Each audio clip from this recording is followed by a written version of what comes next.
Quando a gente pensa na Holanda, a imagem que vem é quase sempre a mesma, né? Canais, tulipas, uma sociedade super organizada. Um verdadeiro cartão postal de tranquilidade. Exato. Mas o material que a gente analisou para hoje conta uma história bem diferente, que acontece nas sombras desse cartão postal. É uma narrativa de violência, de poder e logística global. É um contraste chocante, na verdade. As fontes mostram uma infraestrutura criminal que opera com uma sofisticação e uma brutalidade que, sei lá, muitos associariam a cartéis da América Latina, mas que está florescendo no coração da Europa. Perfeito. A nossa missão aqui é justamente essa, é descompactar como esses dois mundos não só coexistem, mas como eles estão perigosamente entrelaçados. Como se a gente estivesse montando um roteiro para um documentário, sabe? Entendi, pegando os pontos mais impactantes, isso. E para fazer isso, a gente vai seguir a trilha que os próprios eventos deixaram. Vamos começar com o gatilho, o que rasgou esse véu de normalidade, o assassinato do jornalista Pieter R. de Vries. Um ponto de virada total. Depois, a gente investiga o motor financeiro disso tudo, o Porto de Roterdã e a conexão direta com o Brasil. Daí, a gente mergulha no modus operandi, uma das descobertas mais aterrorizantes da polícia europeia. As salas de tortura, né? Exatamente. E, por fim, a gente vai entender a linguagem usada para definir esse fenômeno, que já ameaça a estrutura do próprio Estado holandês. Ok, vamos começar a desvendar isso. O ataque ao Pieter R. de Vries, em julho de 2021, não foi um crime qualquer. Não mesmo. Foi um espetáculo de violência. Sim, ele foi baleado 5 vezes, a queima-roupa, em plena luz do dia, numa rua movimentada de Amsterdã, logo depois de sair de um estúdio de TV. O simbolismo disso é brutal. Atacar uma figura pública daquele tamanho, saindo de um programa de TV, é uma declaração de poder. Não era só para eliminar um inimigo. De jeito nenhum. Era para mandar uma mensagem para toda a sociedade. Ninguém está seguro. Ninguém está fora de alcance. E o contexto, é ainda mais específico. O assassinato está ligado diretamente ao mega julgamento do Ridwan Taghi, que era apontado como um dos maiores traficantes da Europa. Mas o De Vries não estava só cobrindo o caso como jornalista, certo? Ele foi além? Exatamente. E essa foi a linha que ele cruzou. Ele virou conselheiro e confidente do Nabil B, que era a principal testemunha da promotoria contra o Taghi. Ah, então ele deixou de ser um observador. E se tornou um participante ativo no processo. Um alvo direto para a organização. O que mais me chocou nas fontes foi ver que essa não foi uma ação isolada. Foi, na verdade, o clímax de uma campanha de terror. Uma campanha metódica, fria. O padrão de escalada é muito claro. Em 2018, eles assassinaram o irmão do Nabil B. Uma pessoa que não tinha nada a ver com o crime. Nada, um homem comum. A mensagem era: vamos atingir sua família. Aí, em 2019, mataram o advogado dele, o Dek Wierson, a tiros, na frente da casa dele. Nossa. A mensagem evoluiu para: vamos atingir sua defesa. Com o assassinato do De Vries, a mensagem final foi: vamos atingir qualquer um que te dê voz ou apoio, não importa o quão famoso seja. É um ataque direto aos pilares de uma sociedade democrática: a família, a justiça e a imprensa. Sem dúvida. Cada assassinato foi projetado para desmontar o sistema de proteção a testemunhas. O que chocou a Europa não foi só a morte de um jornalista, foi a constatação de que uma organização criminosa podia executar de forma sistemática e impune representantes do sistema judicial e da imprensa num país considerado um dos mais seguros do mundo. E isso levantou aquela pergunta incômoda: será que o Estado holandês perdeu o controle? E essa capacidade de desafiar o Estado abertamente, isso só é possível com muito, muito dinheiro.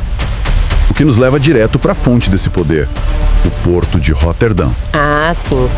Roterdã é a joia da coroa para qualquer traficante na Europa. É por ali que tudo acontece. A gente está falando do maior e mais movimentado porto do continente. Os números são absurdos. Cerca de 15 milhões de containers por ano. 15 milhões? É impossível fiscalizar isso. É uma fantasia. As próprias autoridades admitem que só conseguem inspecionar uma fração minúscula do total. É procurar uma agulha num palheiro gigantesco. E as fontes que a gente leu apontam para uma rota de origem bem específica para a cocaína. Sim, a principal porta de entrada da cocaína sul-americana na Europa é Roterdã. E uma das rotas mais fortes sai de portos brasileiros, principalmente Santos e Paranaguá. E o que é fascinante no sentido estratégico é que eles não criam rotas novas, suspeitas. Não, eles se infiltram nas mais legítimas. Eles se escondem à vista de todos. Como assim? A droga vem camuflada no meio de toneladas de produtos que o Brasil exporta legalmente para a Europa todo dia. As fontes citam exemplos muito claros. Cocaína prensada em cargas de polpa de fruta. Polpa de fruta congelada. Isso. Ou escondida no meio de sacas de café, dentro de tábuas de madeira. Eles exploram o fluxo massivo de commodities. Para a alfândega é um pesadelo. Como que você diferencia um container de bananas com droga de outros 10 mil containers iguais e legais? Mas por que Roterdã? Antuérpia, Hamburgo, também são portos gigantes? Antuérpia, na Bélgica, também é um ponto super importante. Tá tudo conectado. Mas Roterdã tem uma vantagem: eficiência logística. É um porto muito moderno. Altamente automatizado. Ele foi projetado para mover contêineres o mais rápido possível para o interior da Europa, por rios, ferrovias, estradas. Essa eficiência, que é ótima para o comércio, vira uma vulnerabilidade. A velocidade joga a favor deles. Entendi. Uma vez que o container passa, a droga pode estar em qualquer lugar da Europa em horas. Exatamente. Eles transformaram a maior força do porto na sua maior fraqueza. E, claro, um negócio desse tamanho, com tanto risco, exige um controle interno muito rígido. E quando alguém quebra as regras, a punição tem que ser exemplar. E é aí que a gente chega na descoberta que talvez melhor ilustre a mentalidade dessa organização. A de Wahlsplantage? Exato. Uma vila perto da fronteira com a Bélgica. O que a polícia holandesa encontrou lá foi um vislumbre sombrio da psicologia desses grupos. Eles não acharam drogas, não acharam dinheiro. Acharam uma infraestrutura de terror. Perfeito. 7 containers marítimos que pareciam abandonados, mas que tinham sido convertidos no que a própria polícia chamou de prisão do submundo. 6 deles eram tipo celas improvisadas. Mas o 7º? O 7º container era uma sala de tortura, meticulosamente projetada. Os detalhes que as fontes trazem são de arrepiar. O interior era todo à prova de som e forrado com papel alumínio. A polícia acredita que o alumínio era para isolar o calor, sabe?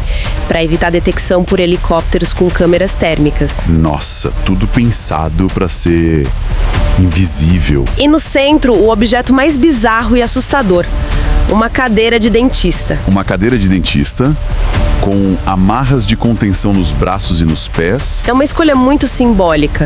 É feita para evocar um medo visceral. E ao redor da cadeira, eles acharam o que chamaram de kit de tortura. A lista é horrível. Bisturis, alicates, tesouras de poda. Serras, algemas, até perna de algema. É a premeditação que assusta. Não é um crime de impulso. É a construção de uma instalação com o único propósito de infligir dor de forma calculada. E o que um achado como esse sinaliza para as autoridades sobre a natureza do grupo que elas estão enfrentando. Sinaliza uma evolução muito perigosa. Mostra que eles não são só uma gangue de traficantes. Eles operam com a mentalidade de um cartel, quase de uma organização paramilitar.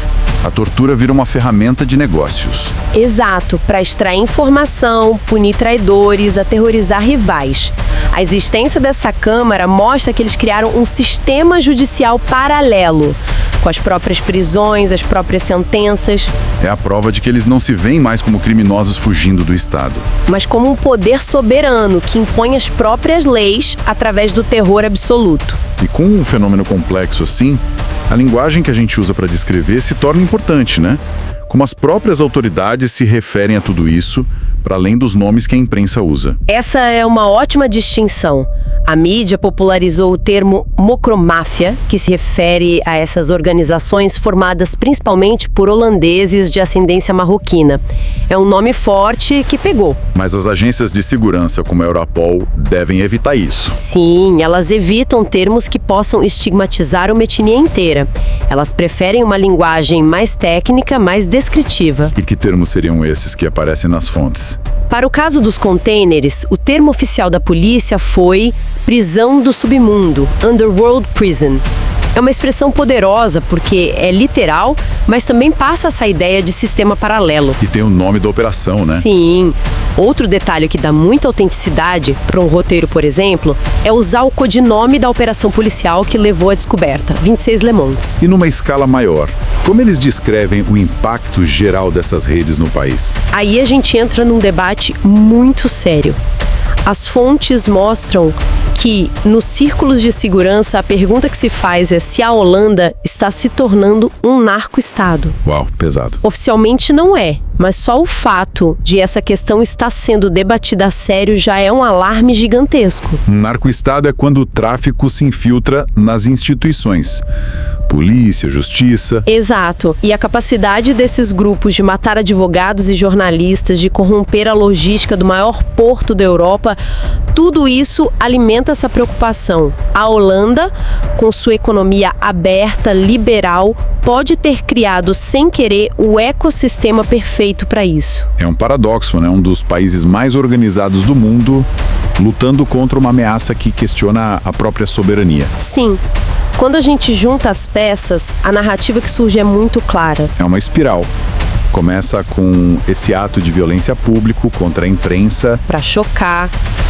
Daí você investiga a origem do poder e encontra esse motor logístico financeiro de escala global operando nas brechas do comércio. E para proteger esse motor, você descobre uma estrutura de poder interna baseada no terror, em métodos brutais e super organizados. é a anatomia completa de um narcoterrorismo em solo europeu, escondido sob uma fachada de normalidade. E talvez o mais inquietante disso tudo seja a eficiência com que grande parte dessa operação ainda funciona. A gente só descobriu essa prisão de contêineres porque a polícia conseguiu quebrar uma rede de comunicação criptografada que eles usavam, a Encrochat. Foi um golpe de sorte, uma janela que se abriu. Uma janela rara para dentro desse mundo. O que nos leva a uma última reflexão, né? Com certeza. Que levanta uma questão importante. Se essas redes criminosas conseguem operar com tanta sofisticação a ponto de construir prisões secretas em um dos países mais desenvolvidos do mundo, e a gente só descobre por um acaso tecnológico, a verdadeira pergunta não é o que a gente já encontrou. Mas sim o que ainda permanece totalmente invisível. Exato. O que ainda está operando silenciosamente, bem debaixo do nosso nariz.